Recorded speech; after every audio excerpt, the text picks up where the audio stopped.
Republicans appear divided after the Justice Department launched an investigation into Federal Reserve Chairman Jerome Powell.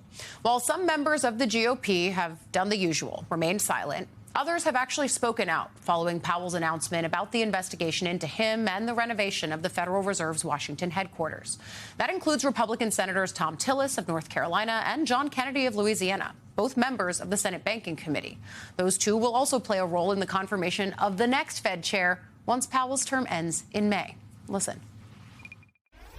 Do you think the White House is trying to stop the independence of the Fed? Somebody at DOJ. I mean, the president said he wasn't in the mix. Another example of amateur hour, as far as I'm concerned. Should they drop the investigation? I'm not going to get into that. What I'm going to do is drop any consideration for any board confirmation until it's done.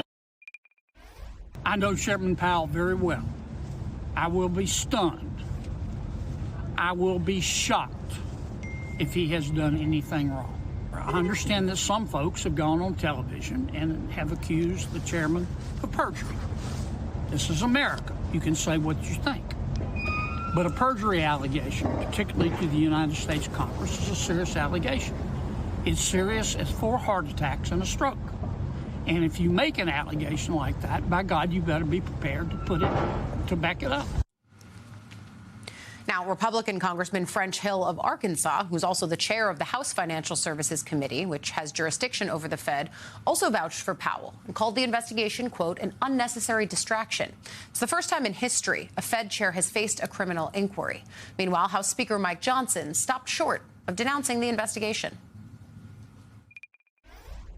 We're gonna let the investigation play out. There's concern about cost overruns and whatever the allegations are. I don't know. I wasn't involved in that. It's something that you have to look into, and so we'll have to reserve judgment. I know the media loves to jump to conclusions. Everyone does every day around everything here, and I think you have to let the process play out. If Chairman Powell's innocent, then he can prove that. It'll all come out. All right, joining us now, economics correspondent for Politico, Victoria Guida, longtime Fed watcher here. We were talking about how many years you've covered this building and just kind of how stunning this latest turn of the news cycle has been. I also want to point out that when you talk about the central idea here that Powell lied to the Senate Banking Committee, you had Senator Elizabeth Warren, who's the top Democrat on that committee, certainly no ally of Powell's, and she herself will say that. But she was very clear yesterday in an interview where she said, no, there's no perjury that I was aware of during his testimony there. So the idea that there was some kind of lie embedded in testimony around renovations, I think even from the lawmakers on that committee, is being debunked. But what stood out to you most about the way that Congress reacted here? So this is actually sort of a hearkening back to how Congress reacted, how Republicans reacted in Trump's first term. You might remember that as far back as 2018, President Trump wanted to fire Jerome Powell.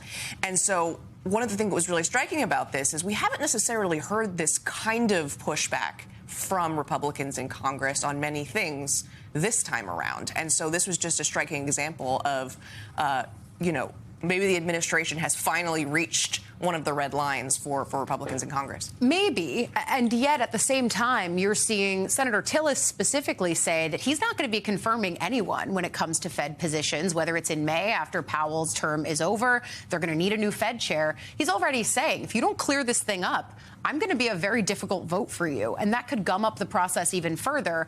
So I wonder how your sources within the Fed are reacting both to that threat, to the clarity from some Republican lawmakers, more than we're used to in this Trump era, and then also the way that Chairman Powell came out in very clear, stark terms, saying effectively this is coercion for policy solutions. Yeah. So I think that within the Fed, there is a thought process that there's nothing criminal here. Right. A question of whether, there are cost overruns. There are definitely cost overruns, whether there was some kind of mismanagement there. That's a subjective question that actually the Fed's Inspector General is also looking into. But I think they feel very confident that this is not something that's actually a crime. And so I think that that's one of the reasons, too, why you're seeing lawmakers push back, is I think that maybe the implication here is, if he lied, it's something along the lines of, I don't know the scope of the investigation, but it would be something like, Powell told Congress there are no rooftop gardens on the renovation, right? And there are, for example, vegetated roof spaces, right? The places where there are plants on the roof. And so the question is that a lie? So if you're a member of Congress, something like that might make you a little nervous if, like, something like that is considered to be lying. And yet I do think that if that's the case, okay, that's, I guess, a question that we could ask. And yet it seems that most of these Republican members, again, who have largely gone along with the administration on a number of other things, are saying, no, I really doubt that that's what's happening here. And they see this pretty clearly as an attempt from the White House and the president to coerce the policy goal that they want, which is a more quickened lowering of these interest rates, even as the Fed has been dropping rates at a slow and careful rate. I also think the piece of this that we should dive a little deeper on is the fact that the Supreme Court is set to hear arguments next week in the Trump versus Lisa Cook case that, again, deals with, A, whether Trump can fire a member of an otherwise independent agency, but B, could have larger ramifications when it comes to Powell, right? Yeah, so that's actually one of the reasons why this inquiry, which is it's not an indictment yet, right? It's just subpoenas. That's what's happened so far. So there's an investigation, but there hasn't been any kind of indictment.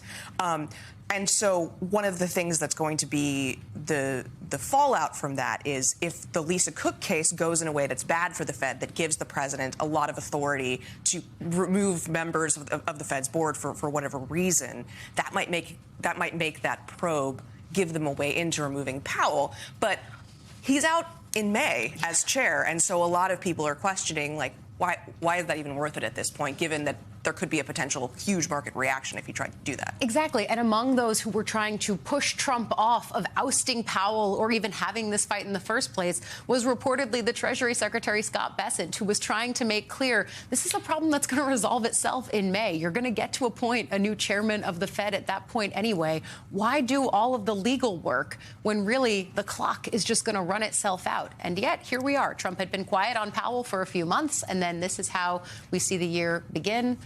Yet again, another turn of the dial on this story. Politico economics correspondent Victoria Guida, your beat is very busy. Good luck. Thank you.